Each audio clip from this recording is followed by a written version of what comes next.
반갑습니다. 대창 선의 법주입니다. 대창은 대원사의 대와 창문의 창의 약칭이고 대창선의 선은 참선, 자선의 선입니다. 오늘은 대원사의 대창선 이야기로 소동파 이야기 2에 관하여 한 말씀 공유해 볼까 합니다. 소동파 이야기 1에서는 소동파의 오도성을 가지고 깨달음의 경지는 오직 체험으로만 가능하다를 한번 살펴봤습니다. 즉 말이나 글로는 불가하다. 오직 체험으로서 가능하다. 소동파 이야기 2에서는 깨달음의 최종 낙처, 깨달음의 최종 경지가 어디인지 한번 직감해 보도록 하겠습니다. 이 이야기는 소동파와 성호선사의 대화를 통해서 우리가 직감해 볼 수가 있습니다. 소동파는 본명은 소식이죠. 지금의 서찬성 사람이죠. 위촉 삼국시대 때는 유비의 땅인 총나라에 해당되죠. 본명은 소식이죠. 동생은 소철이고 소식은 수레를 끄는 손잡이라고 합니다. 소철은 수레바퀴죠. 소수는 아버지죠. 아버지가 아들 둘의 이름을 지을 적에 한 사람은 수레를 끄는 손잡이가 되고 한 사람은 수레를 돌려가는 굴려가는 바퀴가 되라는 뜻으로 이름을 지었으니 나름대로 의미를 담아 지었다고 할 수 있겠죠. 눈에 잘 띄지는 않을지는 몰라도 꼭 없어서는 안 될 수레의 손잡이와 수레죠. 그와 같은 사람이 되라고 아마 지은 것 같아요. 이제 본론으로 돌아와 보면은 그렇습니다. 소동파와 성호선사의 대화로 한번 들어가 보겠습니다. 성호선사는 이제 송나라 때, 북송 때도 그 당시 이제 소동파와 성호선사의 대화로 한번 들어와 보겠습니다. 성호선사는 소동파와 같이 이제 북송 시대의 이제 인물들이죠. 성호선사가 천하의 그 당시 제일 도량인 당량 옥천사의 주지로 추석하게 됩니다. 당량 옥천사는 그야말로 유서 깊은 전통이 깊은 사찰이죠. 동한 때 이제 보정선사라는 분이 초가집을 짓고 수행을 했다 그러고 수나라 때 지자 천태 지휘대사가 불사를 하죠.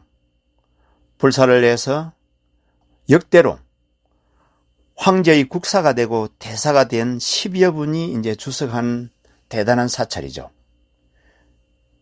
또한 당량 옥천사는 양갱의 법주이고 삼재의 국사이신 신수대사가 동토의 석가라 그러죠. 신수대사가 주석한 유명한 도랑이죠. 하택신해도 해능의 제자 하택신해죠. 그 다음에 홍경률사, 황제의 수교사였죠. 남양해양, 그 다음에 보적 같은 훌륭한 스님들이 계셨던 곳이죠. 이곳에 이제 운문종 성녀인 성호선사가 주지를 임명해서 주지소임을 살고 있습니다. 이때 소동파도 인물이죠. 나름대로 마음에 시만이 열린 인물이죠. 그 사이죠. 유불도를 이제 다 겸했죠. 그래서 옥천사에 성호선사가 한 소식을 하고 주지를 한다 그러니 가가지고 옆구리 한번 푹 찔러볼 생각을 하고 있습니다. 그래서 어느 날 마음을 먹고 성호선사를 찾아가죠. 그래서 성호선사를 찾아가니까 성호선사가 한눈에 알아보죠. 왜냐하면은 나름대로 소동파가 좀 도도해 보였겠죠. 그래서 살짝 약간 느낌이 좀 다르겠죠. 서로 간의 느낌이, 그죠. 소동파는 찔러보러 왔고 성호선사는 눈치를 챘으니까, 그죠. 그러니까 성호선사가 모른 척하고 그대는 누구십니까 하니까 소동파가 아주 비꼬듯이 나는 성이 친가요 이렇게 대답합니다. 성이 친가요. 근데 성이 친가라는 것은 이 친자가 저울질할 칭찬입니다. 이게 저울이라는 뜻이죠. 풀어보면은 자기는, 소동파는 사람의 식견이라든지 도력 같은 것을 저울질한다는 의미가 들어있는 거죠. 이게 성호선사가 들으니까 역시 도도한 대답이죠. 그래서 성호선사가 모른 척하고 끌끌끌 웃다가 갑자기 화를 하는 거죠. 화를 일가를 내뱉는 거죠. 그러고 나선 다시 묻죠. 친가요? 소동파를 보고 하는 이야기죠. 친가요? 그럼 이 할은 몇 건이나 돼요? 하니까 소동파가 마음속으로 알아차리죠. 야, 역시 성호선사는 선사가 확실하구나. 마음을 깨쳤구나. 라는 것을 이제 직감하게 되죠. 그러면서 이제 서로 마음을 두고 대화를 나누었겠죠. 이 이야기를 통해서 우리가 알 수 있는 것은 세상의 세속의 아름아리로는 한 생각 일어나기 전의 소식은 모른다는 거죠. 바로 이 활은 한 생각 일어나기 전의 소식이라는 거죠. 여기에는 생각이 붙은 말이 아니죠. 생각이 붙기 전의 일화를 이야기하는 거죠. 그래서 사실은 소동파가 생각을 일으켜서 자기는 친가요 하니까 그 생각을 끊어버리는 화를 성호선사가 한 거죠. 그래서 한 생각 일어나기 전의 소식, 그 자리, 이것이 이제 깨달음의 최종 낙처라는 거죠. 깨달음의 최종 경지라는 거죠.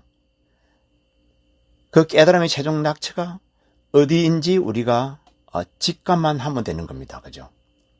이 깨달음의 낙처는 오직 아르마리가 일어나기 전이니까 불성이 되겠죠. 자성이 되겠죠. 본성이 되겠죠. 이것은 사념입심의 자리죠.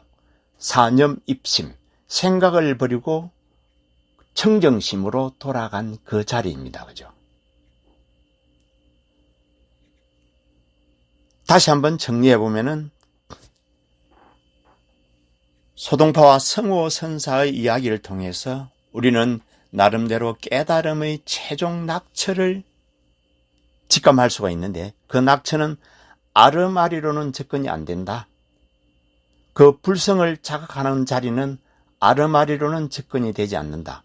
글이라든지 문자로도 불가능하고 생각을 붙여서 생각을 가지고는 그 자리에 돌아갈 수가 없다. 오로지 생각을 버리고 근본심으로 돌아가야만 가능하다.